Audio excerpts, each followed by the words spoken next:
അസ്സലാമു അലൈക്കും വറഹ്മത്തുള്ളാഹി തആല വബറകാതുഹു. അൽഹംദുലില്ലാഹി റബ്ബിൽ ആലമീൻ വസ്സലാത്തു വസ്സലാമു അലാ അഷ്റഫിൽ മുർസലീൻ വഅലാ ആലിഹി വസഹ്ബിഹി അജ്മഈൻ. അഊദു ബില്ലാഹി മിനശ് ശൈത്വാനിർ റജീം. ബിസ്മില്ലാഹിർ റഹ്മാനിർ റഹീം. കുല്ലു നഫ്സിൻ ദാഇഖത്തുൽ മൗത്ത്. സദഖല്ലാഹ്. അള്ളാഹു പരിപൂർണമായും കബൂലാക്കുമാറാകട്ടെ. പരിപൂർണമായി നമ്മെയും നമ്മിൽ നിന്ന് മരണപ്പെട്ടു പോയവരെയും ആദരവായ അഷ്റഫുൽ ഖൽഖ് നബി മുഹമ്മദ് മുസ്തഫ റസൂൽ കരീം സല്ലല്ലാഹു അലൈഹി വസല്ലം തങ്ങളോടൊപ്പം നാളെ ജന്നാത്തുൽ ഫിർദൗസിൽ ഒരുമിച്ച് കൂട്ടി അനുഗ്രഹിക്കുമാറാകട്ടെ. പ്രിയമുള്ള സഹോദരങ്ങളെ, ആദ്യമായി ഞാൻ ഓതിവെച്ച ആയത്ത് കുല്ലു നഫ്സിൻ ദായിഖത്തുൽ മൗത്ത്, ഓരോ ശരീരങ്ങളും മരണത്തെ രുചിക്കുക തന്നെ ചെയ്യും. മരണത്തിൽ നിന്ന് രക്ഷപ്പെടാൻ ആർക്കും സാധ്യമാവുകയില്ല. ജനനം തന്നെ മരണത്തിൻ്റെ ഏറ്റവും വലിയ അടയാളമാകുന്നു. ജനിച്ചിട്ടുണ്ടെങ്കിൽ തീർച്ചയായിട്ടും ജനിച്ച ഏതൊരു മനുഷ്യനും മരിക്കുക തന്നെ ചെയ്യും. ആ മരണത്തിൽ നിന്ന് രക്ഷപ്പെടാൻ ആർക്കും സാധ്യമല്ല. എന്നാൽ പ്രിയമുള്ള സഹോദരങ്ങളെ, മറ്റ് ഇതര ജീവജാലങ്ങളെ കുഴിച്ചു മൂടുന്നത് പോലെ ജീവൻ നഷ്ടപ്പെട്ടു കഴിഞ്ഞാൽ നമ്മുടെ വീട്ടിൽ വളർത്തുന്ന ഏതെങ്കിലും ഒരു മൃഗങ്ങൾ, ജീവികൾ, അതിനെയൊക്കെയും അടക്കുന്നത് പോലെ കുളിപ്പിക്കാതെ അടക്കുന്ന ഒരു ശൈലിയല്ല മനുഷ്യനെ സംബന്ധിച്ചിടത്തോളം. പ്രത്യേകിച്ചും ഇസ്ലാം മത വിശ്വാസികളെ സംബന്ധിച്ചിടത്തോളം അതിൻ്റെ എല്ലാവിധ നിയമവശങ്ങളും നാം മനസ്സിലാക്കിയിരിക്കണം. ഒരു മനുഷ്യൻ മരിച്ചു കഴിഞ്ഞാൽ ആ മനുഷ്യനെ കുളിപ്പിക്കൽ നിർബന്ധമാണ്. കുളി നിർബന്ധമാകുന്ന 6 കാര്യങ്ങളിൽ പെട്ട ഒരു കാര്യമാകുന്നു മയ്യത്തിനെ കുളിപ്പിക്കുക എന്നുള്ളത്. ഷഹീദ് ഒഴികെയുള്ള ഏതൊരു മയ്യത്തിനെയും കുളിപ്പിക്കുക. അള്ളാഹുവിൻ്റെ മാർഗത്തിൽ രക്തസാക്ഷികളായ മയ്യത്തുകളെ, മരണപ്പെട്ടു പോയവരെ കുളിപ്പിക്കേണ്ട, ആ മയ്യത്തിനെ കഫൻ പൊതിയേണ്ട, അതുപോലെ തന്നെ ആ മയ്യത്തിൻ്റെ പേരിൽ നമസ്കരിക്കുകയും വേണ്ട. അപ്പോൾ അത്രത്തോളം പ്രധാനമുള്ള ഒരു മയ്യത്താകുന്നു ഷഹീദിൻ്റെ മയ്യത്ത്. കുളിപ്പിക്കുകയും നമസ്കരിക്കുകയും ചെയ്യേണ്ട. ബാക്കി ഏതൊരു മനുഷ്യൻ മരണപ്പെട്ടാലും കുളിപ്പിക്കൽ നിർബന്ധമാകുന്നു. അത് സാമൂഹ്യ ബാധ്യതയാകുന്നു, ഫർള് കിഫായ. ജീവിച്ചിരിക്കുന്ന ഓരോരുത്തർക്കും അത് നിർബന്ധമായ ഒരു കാര്യമാകുന്നു. അപ്പോൾ ആരാണ് നമ്മുടെ വീട്ടിൽ നമ്മോടൊപ്പം ജീവിച്ചവർ, ഇന്നലെ വരെയും നമ്മോടൊപ്പം സുഖദുഃഖങ്ങൾ പങ്കായവർ ഇന്ന് മരണപ്പെട്ടിരിക്കുന്നു? ഇനി എന്ത് ചെയ്യണമെന്ന് പകച്ചു നിൽക്കുന്ന ഒരു സന്ദർഭം. ഇനി എന്താണ് ചെയ്യേണ്ടതെന്നറിയാതെ അസ്തമിച്ചു നിൽക്കുന്ന ഒരു നിമിഷം. എൻ്റെ പ്രിയമുള്ള സഹോദരങ്ങളെ, പലരുടെയും ജീവിതത്തിൽ കടന്നു പോയിട്ടുണ്ടാകാം. നാം ശ്രദ്ധിക്കുക. ആ സന്ദർഭങ്ങളിൽ നാം പകച്ചു നിൽക്കുകയല്ല ചെയ്യേണ്ടത്. ആ മരണാനന്തര കർമ്മങ്ങൾ എന്ത് ചെയ്യണം, എങ്ങനെ ചെയ്യണമെന്നറിയാതെ നാം തരിച്ചു നിന്ന് അതുപോലെ തന്നെ വിഷമിക്കുന്ന ഒരവസ്ഥ ഉണ്ടായിക്കൂടാ. അതിനുള്ള പ്രധാനപ്പെട്ട പോയിന്റുകൾ ഇൻഷാ അല്ലാഹ് ഞാനിതിൽ ഉൾപ്പെടുത്തുകയാണ്. ശ്രദ്ധിക്കുക. ആദ്യമായിട്ട് മരണപ്പെട്ടു കഴിഞ്ഞാൽ ആ മയ്യത്തിൻ്റെ കണ്ണുകളെ തിരുമ്മി അടയ്ക്കുക. ഒരു നാട കൊണ്ട് താടിയെല്ലിലും അതുപോലെ തന്നെ തലയിലുമായിട്ട് കെട്ടുക. അതുപോലെ ജോയിൻറ്റുകളെ മയപ്പെടുത്തുക. കൈ, കാൽ, അതിൻ്റെയൊക്കെ ജോയിൻറ്റുകളെയൊക്കെ മയപ്പെടുത്തുക. പിന്നീട് ആ കൈകാലുകൾ ചലിക്കാതിരിക്കുന്ന ഒരവസ്ഥ വന്നുകൂടാ. അതിനു വേണ്ടിയാണ് ആ മയ്യത്തിൻ്റെ കൈകാലുകൾ അതുപോലെ ജോയിൻറ്റുകളൊക്കെ മയപ്പെടുത്തുന്നത്. ശേഷം ആ മയ്യത്ത് ധരിച്ചിരുന്നതായ വസ്ത്രങ്ങൾ നീക്കം ചെയ്യുക. അതിനുശേഷം ആ മയ്യത്തിനെ മറ്റൊരു വെള്ള വസ്ത്രം ധരിക്കുക. ഇനി നമുക്ക് കുളിപ്പിക്കുകയാണ് ചെയ്യേണ്ടത്. എങ്ങനെയാണ് കുളിപ്പിക്കേണ്ടത് എന്നാണ് ഇതിലൂടെ പറയുന്നത്. ആദ്യമായിട്ട് നാം ഒരു ഉയർന്ന ഒരു കട്ടിൽ, ആ കട്ടിലിൽ മയ്യത്തിനെ കിടത്തുക. ഒഴിഞ്ഞ ഭാഗത്ത്, പെട്ടെന്ന് ആരും വന്ന് ശല്യം ചെയ്യാത്ത, ആരും കടന്നു വരാത്ത ആ ഒരു സൗകര്യമുള്ള ഒരു ഭാഗത്തേക്ക് ഈ മയ്യത്തിനെ കട്ടിലിന്മേൽ കിടത്തുക.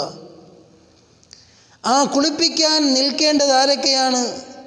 കുളിപ്പിക്കുന്ന ആളും അതുപോലെ തന്നെ ആ കുളിപ്പിക്കുന്ന ആളെ സഹായിക്കുന്ന ഒരാളും മയ്യത്തിൻ്റെ ഒരു വലിയുമാണ് നിൽക്കേണ്ടത്. ഇനി ആരൊക്കെയാണ് കുളിപ്പിക്കാൻ വേണ്ടപ്പെട്ടവർ? അടുത്ത ബന്ധുക്കളെന്ന് പറയുന്നത് ആരാണ്? ഒരു പുരുഷനായ ഒരാളാണ് മരണപ്പെടുന്നതെങ്കിൽ ആ മയ്യത്തിൻ്റെ പിതാവിന് കുളിപ്പിക്കാം. ആ പിതാവിന് ആദ്യത്തെ സ്ഥാനം. അത് കഴിഞ്ഞാൽ പിതാവിൻ്റെ പിതാവ്, അത് കഴിഞ്ഞ് ഈ മരണപ്പെട്ട ആളിന് മകനുണ്ട് എങ്കിൽ ആ മകന് മയ്യത്ത് കുളിപ്പിക്കാൻ കഴിയുന്ന ഒരു പ്രായത്തിലുള്ള മകനാണെങ്കിൽ ആ മകൻ കുളിപ്പിക്കുക. അത് കഴിഞ്ഞ് അർഹതപ്പെട്ടത് മകൻ്റെ മകനാകുന്നു, കൊച്ചുമകൻ. ശേഷം ഈ മയ്യത്തിൻ്റെ സഹോദരൻ, പിന്നെ സഹോദരപുത്രൻ, പിന്നെ പിതൃവ്യപുത്രൻ. ഇങ്ങനെയാണ്, ഈ കണക്കിലാണ് മയ്യത്ത് കുളി നടത്തിക്കേണ്ടത്. അങ്ങനെ മയ്യത്തിനെ നാം ഇങ്ങനെ നിവർത്തി കിടത്തി കഴിഞ്ഞു കഴിഞ്ഞാൽ, കട്ടിൽ കിടത്തിയാൽ ആ മയ്യത്തിൻ്റെ മേലൊരു വെള്ള തുണി കൊണ്ട് മൂടുക. അതല്ല എങ്കിൽ കമീസ് ധരിപ്പിക്കുക. കമീസ് ധരിക്കലും ഊരലുമൊക്കെയും ബുദ്ധിമുട്ടാണ് എന്നുള്ളത് കൊണ്ട് നമുക്കൊരു വെള്ളത്തുണി മൂടാം. വെള്ളത്തുണി മൂടുക. തല ഒഴികെയുള്ള ഭാഗങ്ങളിൽ വെള്ളത്തുണി മൂടുക. മൂടിയ ശേഷം ആ മയ്യത്തിൻ്റെ മേലിൽ നാം ആദ്യമായിട്ട് വെള്ളമൊഴിക്കുക. ഇവിടെ നിയ്യത്ത് സുന്നത്തേ ഉള്ളൂ.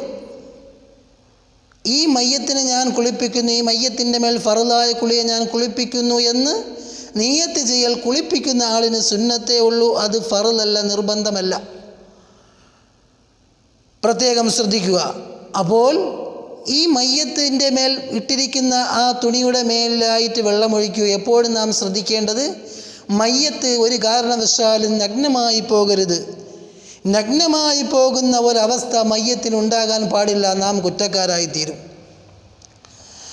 വെള്ളമൊഴിക്കാൻ ഏറ്റവും നല്ല വെള്ളമെന്ന് പറയുന്നത് നാം കുളിക്കുന്ന വെള്ളം. അത്യാവശ്യ ഘട്ടങ്ങളിൽ ചൂടുവെള്ളം ഉപയോഗിക്കാം, അതുപോലുള്ളതായ വെള്ളങ്ങൾ ഉപയോഗിക്കാം. ഏറ്റവും അഫ്ളൽ എന്ന് പറയുന്നത് നാം കുളിക്കുന്ന ശുദ്ധജലം തന്നെയാണ് ഏറ്റവും അഫ്ളൽ. ആ വെള്ളം 3 തരത്തിലാകുന്നു ഉപയോഗിക്കേണ്ടത്. ആദ്യമായിട്ട് വെള്ളമൊഴിക്കുക. വെള്ളമൊഴിക്കുമ്പോൾ ആ വെള്ളത്തിൽ ചേർക്കേണ്ടത് താളി, അതുപോലുള്ള ഉപകരണങ്ങൾ, ഷാമ്പു, ഇതൊക്കെയും ഉപയോഗിച്ചു കൊണ്ട് വെള്ളം പതച്ച് അല്ലെങ്കിൽ വെള്ളത്തിൽ കലർത്തി വേണം ആ മയ്യത്തിൻ്റെ ശരീരത്തിൽ വീത്തുവാനുള്ളത്. വീത്തുമ്പോൾ നിയ്യത്ത് പറഞ്ഞ് വീത്തി, വെള്ളം തല മുതൽ പാദം വരെയും വീത്തി വെള്ളമൊഴിച്ചു ആ മയ്യത്തിൻ്റെ ശരീരത്തിലുള്ള മാലിന്യങ്ങൾ ഓരോന്നായിട്ട് നീക്കം ചെയ്യുക. പ്രത്യേകം ശ്രദ്ധിക്കുക. പിന്നീട് ശരീരത്തിൽ നിന്ന് മുടി കൊഴിക്കുവാൻ പാടുള്ളതല്ല.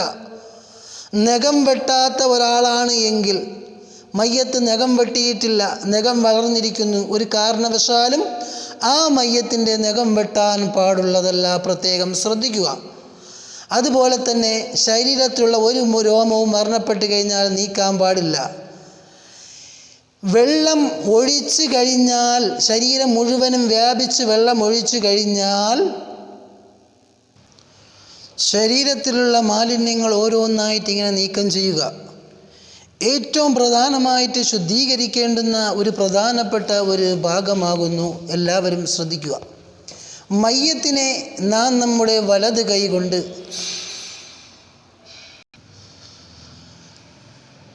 നാം മയ്യത്തിൻ്റെ മാലിന്യങ്ങൾ പൂർണ്ണമായും നീക്കം ചെയ്യണമെങ്കിൽ ഇതുപോലെ മയ്യത്തിനെ ആദ്യമായിട്ട് വലത് കൈയിൽ മയ്യത്തിൻ്റെ പിരടിയും അതുപോലെ തന്നെ ശരീരഭാഗങ്ങളും താങ്ങി നിർത്തുക ഇതുപോലെ. ശേഷം ഇടത് കൈകൊണ്ട് മയ്യത്തിൻ്റെ വയറിലേക്ക് ശക്തിയായിട്ട് അമർത്തുക. ആ സമയത്ത് സഹായിയായി നിൽക്കുന്ന ആൾ വെള്ളം ഇങ്ങനെ ഒഴിച്ചുകൊണ്ടേയിരിക്കുക, ധാരാളമായിട്ട് ഒഴിച്ചുകൊണ്ടേയിരിക്കുക. ഇങ്ങനെ പല പ്രാവശ്യവും ഇങ്ങനെ പ്രസ് ചെയ്ത് ബലമായി വയറിനുള്ളിലെ മാലിന്യങ്ങൾ പൂർണ്ണമായിട്ട് നീക്കം ചെയ്യാൻ ശ്രമിക്കുക. ശേഷം മയ്യത്തിനെ നിവർത്തി കിടത്തി വെള്ളം പൂർണ്ണമായിട്ടും ഒഴിക്കുക. അതിനുശേഷം മയ്യത്തിനെ ഇടതുഭാഗത്തേക്ക് ചരിക്കുക. ചരിച്ച ശേഷം ഈ മയ്യത്തിൻ്റെ വലതുഭാഗത്ത് മുതുകിലും അതുപോലെ തന്നെ പിരടിയിൽ നിന്നും പാദം വരെയും വെള്ളം ഇങ്ങനെ ഓരോ സൈഡിലായിട്ട് ഒഴിക്കുക. വീണ്ടും മയ്യത്തിന് ഇപ്പുറത്ത് സൈഡേക്ക് ചരിച്ച ശേഷം ആ മയ്യത്തിൻ്റെ ഇടതുഭാഗത്ത് വെള്ളമൊഴിക്കുകയും മുതുകുഭാഗത്ത് വെള്ളമൊഴിക്കുകയും അതുപോലെ പിരടി മുതൽ പാദം വരെയും വെള്ളം ഇങ്ങനെ നിവർത്തി പൂർണ്ണമായിട്ടും ഒഴിക്കുകയും ചെയ്യുക. ശേഷം വീണ്ടും മയ്യത്തിനെ നിവർത്തി കിടത്തുക. നിവർത്തി കിടത്തിയ ശേഷം മയ്യത്തിൻ്റെ തല മുതൽ പാദം വരെയും പൂർണ്ണമായിട്ടും വെള്ളം ഒഴിക്കുക. ഒഴിച്ച ശേഷം ഈ മയ്യത്തിന് പരിപൂർണമായും ഉളൂ ചെയ്യുക. ഉളൂ ചെയ്യാൻ മറന്നു പോകരുത്. ഉളൂ ചെയ്യുമ്പോൾ ഈ മയ്യത്തിനെ ചെറിയ ശുദ്ധിയാവാൻ വേണ്ടി ഞാൻ ഉളൂ ചെയ്യുന്നു, ഈ മയ്യത്തിനെ ഉളൂ ചെയ്യിപ്പിക്കുന്നു എന്ന് ഉളൂ ചെയ്യിപ്പിക്കുന്ന ആൾ നിയ്യത്ത് ചെയ്യുക. പരിപൂർണമായ ഉളൂ ഒരു മനുഷ്യൻ എങ്ങനെ നിയ്യത്ത് ചെയ്ത് ഉളൂ ചെയ്യുമോ അപ്രകാരം പരിപൂർണമായിട്ടും ഉളൂ ചെയ്യുക. സുന്നത്തും ഫറദുകളും വിട്ടുപോകാതെ പരിപൂർണമാക്കി ഉളൂ ചെയ്ത ശേഷം ഈ മയ്യത്തിൻ്റെ പൂർണ്ണമായുള്ള കുളി പൂർത്തിയായിരിക്കുന്നു. കുളി പൂർണ്ണമായ ശേഷം മയ്യത്തിനെ തോർത്തുക. നല്ല രീതിയിൽ മയ്യത്തിൻ്റെ ശരീരത്തിലുള്ള വെള്ളങ്ങളൊക്കെയും തോർത്തുക. ഇനി കുളിപ്പിച്ച് തോർത്തിയ ശേഷം മയ്യത്തിൻ്റെ ഏതെങ്കിലും ഭാഗത്ത് നിന്നും ഒരു നജസ് പുറപ്പെടുന്നത് കണ്ടാൽ ആ ഭാഗം മാത്രം കഴുകി ശുദ്ധിയാക്കുക. ആ മയ്യത്തിനെ പിന്നെ കുളിപ്പിക്കേണ്ടതില്ല. ഇനി കുളിപ്പിക്കാൻ കഴിയാത്ത ഒരു സാഹചര്യം വന്നാൽ, വെള്ളത്തിൽ വീണു മരിച്ചു, ദിവസങ്ങൾ കഴിഞ്ഞു, അതുപോലെ തന്നെ വെന്തു മരിച്ചു, അങ്ങനെ ഒരു സാഹചര്യം വന്നു പോയി കഴിഞ്ഞാൽ അവിടെ കുളിപ്പിക്കൽ നിർബന്ധമില്ല. ആ സമയത്ത് തയമ്മം ചെയ്താൽ മതി. ഏതെങ്കിലും ഒരു അവയവം കഴുകാൻ പറ്റാത്ത ഒരു സാഹചര്യം വന്നാൽ അതിനു വേണ്ടി തയമ്മം ചെയ്യുക. ഇനി പൂർണ്ണമായും മയ്യത്തിനെ കുളിപ്പിക്കാൻ പറ്റാത്ത ഒരു സാഹചര്യമാണ് എന്നുണ്ടെങ്കിൽ പൂർണ്ണമായിട്ടും ആ മയ്യത്തിനെ തയമ്മം ചെയ്താൽ മതി, കുളിപ്പിക്കേണ്ട. ഈ ഒരു പുരുഷനെ എപ്രകാരമാണോ കുളിപ്പിച്ചത് അതുപോലെ തന്നെയാണ് സ്ത്രീയെയും കുളിപ്പിക്കേണ്ടത്. കുളിപ്പിക്കുമ്പോൾ അതിൽ ഏറ്റവും അർഹതപ്പെട്ട കുടുംബക്കാരാണ് കുളിപ്പിക്കേണ്ടത്. ഇപ്പറഞ്ഞണക്ക് നേരത്തെ മുൻ പറഞ്ഞതുപോലെ മാതാവിൻ്റെ മാതാവ്, മകൾ അല്ല എങ്കിൽ മകൻ്റെ മകൾ, ഇങ്ങനെ ഈ ക്രമത്തിൽ സഹോദരി ക്രമത്തിൽ കുളിപ്പിക്കാവുന്നതാണ്. ഭർത്താവിൻ്റെ മയ്യത്ത് ഭാര്യയ്ക്കും കുളിപ്പിക്കൽ അനുവദനീയമാണ്, ഭാര്യയുടെ മയ്യത്ത് ഭർത്താവിനും കുളിപ്പിക്കൽ അനുവദനീയമാണ്. അപ്പം ഇത്തരത്തിലുള്ള കാര്യങ്ങൾ ശ്രദ്ധിച്ചു കഴിഞ്ഞാൽ പരിപൂർണമായിട്ട് നമ്മുടെ വീട്ടിൽ ആരെങ്കിലും നമുക്ക് വേണ്ടപ്പെട്ടവർ മരണപ്പെട്ടു കഴിഞ്ഞാൽ നമുക്ക് തന്നെ കുളിപ്പിക്കാവുന്നതേ ഉള്ളൂ. അള്ളാഹു പരിപൂർണമായും കുളിപ്പിച്ച് ആ മയ്യത്തിൻ്റെ പൂർണ്ണമായുള്ള സവാബ് കരസ്ഥമാക്കുവാനുള്ള സൗഭാഗ്യം നമുക്ക് ഏവർക്കും നൽകി അനുഗ്രഹിക്കുമാറാകട്ടെ. ഇത്തരത്തിലുള്ള അറിവുകൾ ലഭിക്കുന്നതിന് വേണ്ടി ഇൻഷാ അല്ലാഹ് ഈ ചാനൽ എല്ലാവരും സബ്സ്ക്രൈബ് ചെയ്യുക. അസ്സലാമു അലൈക്കും വറഹ്മത്തുള്ളാഹി വബറകാതുഹു.